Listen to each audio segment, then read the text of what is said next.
let's be honest, when you meet people, do you show them your good half more or your bad half more? Me, I'm an open, happy person, so I always try to show you my good half, because my bad half, you don't want to see it. I'm a wuss.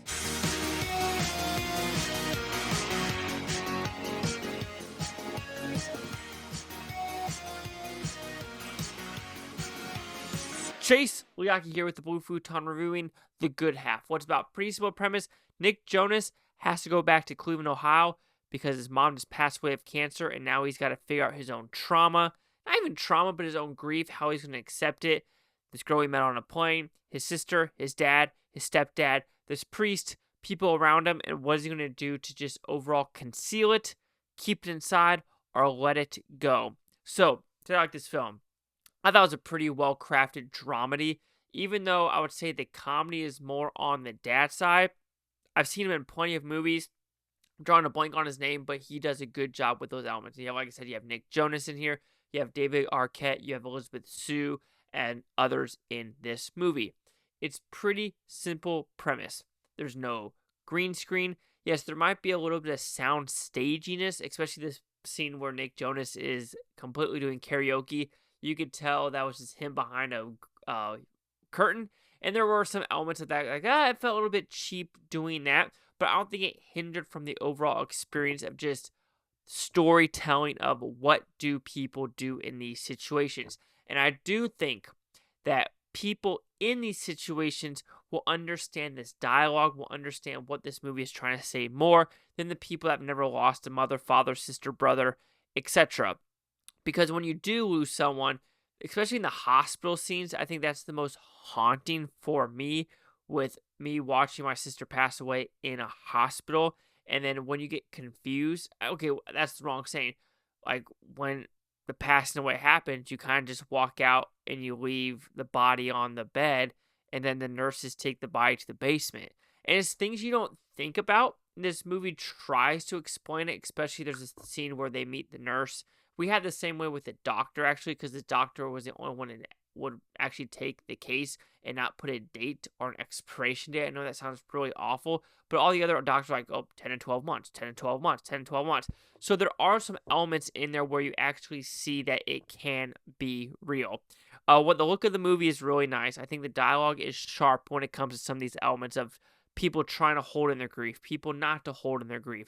What is okay to say? What do you actually want to bring out? Because the priest scene, it was really good overall of like what is real and what isn't in these things. I think Shinedown also has a good lyrics to this song where it's like, people know if you're fake, real, or just won't belong. What you know what I'm talking about. It's on the newer albums, but it's really powerful lyrics, and I think this movie does it that way of what is real and what is not. Because when you meet a priest, the priest really doesn't know the person. Even if you go to a real quote-unquote church, the priest isn't going to know everything about them. And I'll say one thing that kind of hinders this story is going one step further. And what I mean by that, like David Arquette's character, yes, he plays the dick stepfather, and that's really all he is there for.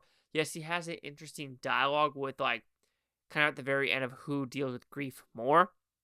But something with the priest, there's a good dialogue with the priest and Nick Jonas.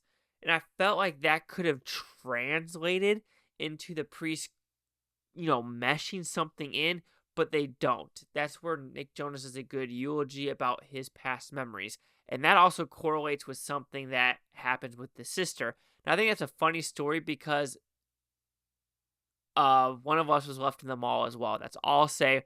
Parents have a lot of things going on, and sometimes you just forget. I don't know if it was me. I'm pretty sure it was my sister that was forgotten. I'm almost 100% sure. And I almost have it vividly in Bellevue, Nebraska. I remember the mall next to it and then running out. So there are elements. We were in karate class in the mall. So, and that also brings the half of the good half and bad half of like memories. What do you remember?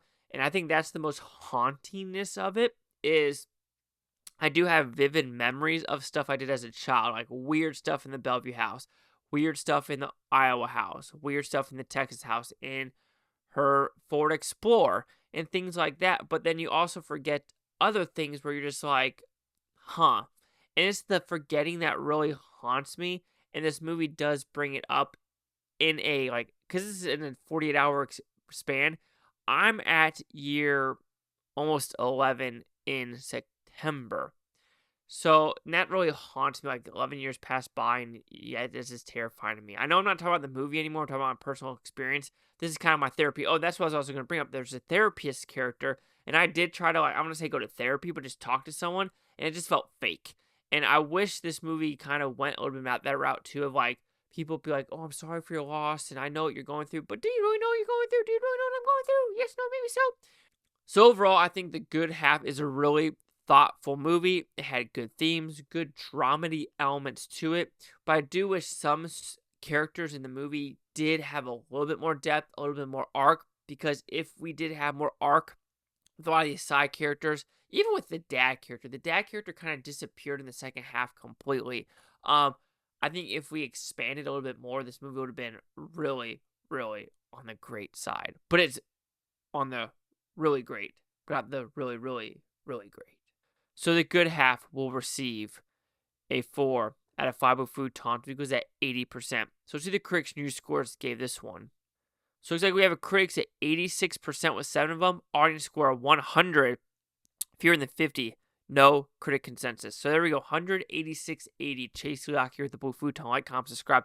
One of the things, Futontopia. You Blue Futonians, thank you for watching. A great day. I don't care if I stay tomorrow, week from a month, or a year from every single freaking one of you. And I think this is one of the movies where it's only in theaters for one night and one night only, which is kind of a bummer. You expect some movies that just have a little bit more theatrical experiences.